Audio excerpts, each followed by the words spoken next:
महाराष्ट्रामध्ये गॅस न मिळाल्यामुळे हॉस्टेलमध्ये असलेल्या अनेक विद्यार्थ्यांना हॉस्टेल सोडायचे आदेश आलेले आहेत, कारण की तिथे जेवणाची व्यवस्था होऊ शकत नाही. कमर्शियल गॅस या हॉस्टेलमध्ये मिळत होतं आणि ते आता सरकारने बंद केलंय.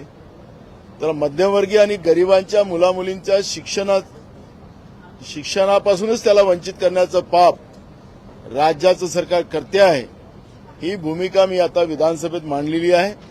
राज्याचे मुख्यमंत्री बाहेर माध्यमाला सांगतात की महाराष्ट्रामध्ये गॅस कुठेही कमी नाही आहे, आम्ही सगळ्यांना गॅस देतो आहे.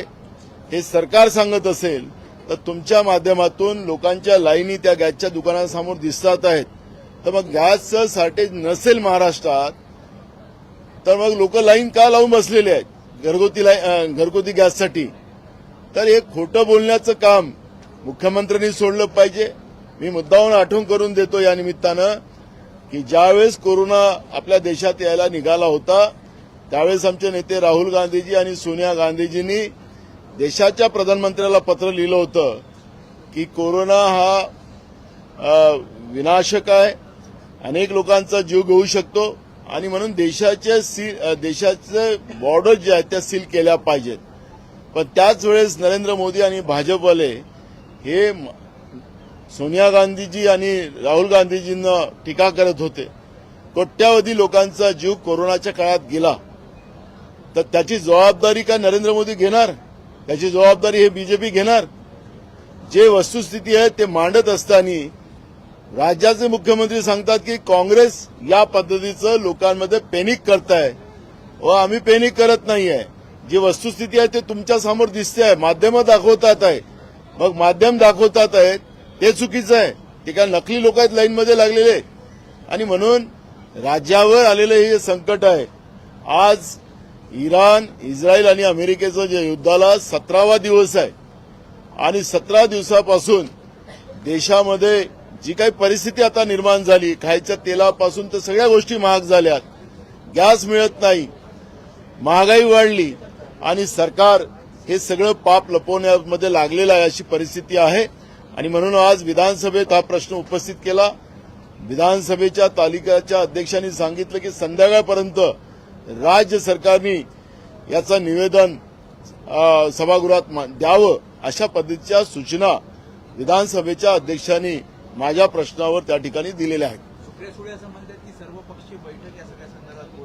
बोलवलंच पाहिजे. अशा संकटकालीन काळामध्ये राज्य सरकार असो की केंद्र सरकार असो, अशा संकटकालीन परिस्थितीमध्ये सगळ्याच पक्षाच्या प्रमुख नेत्यांना बोलवून सरकारने मीटिंग घेतली पाहिजे.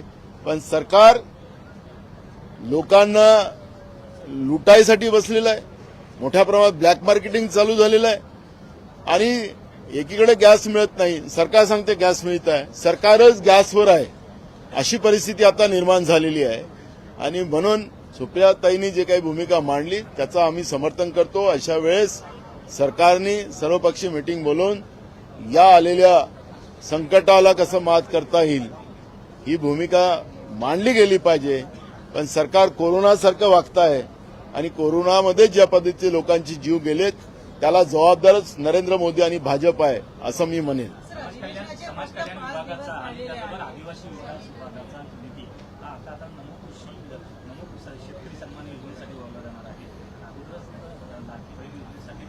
तुम्हाला मगाशी पेपर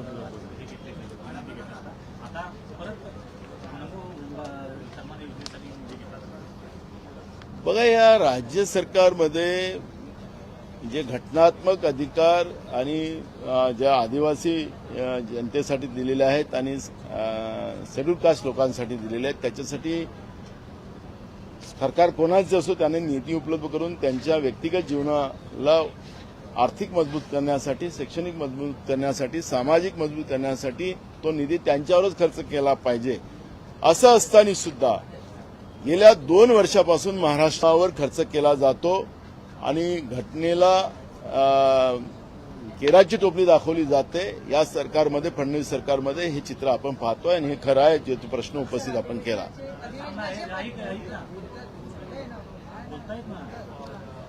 त्याचप्रमाणे राज्यात घोटाळ्याचं मोठ्या पद्धतीचं सत्र सुरू झालेलं आहे.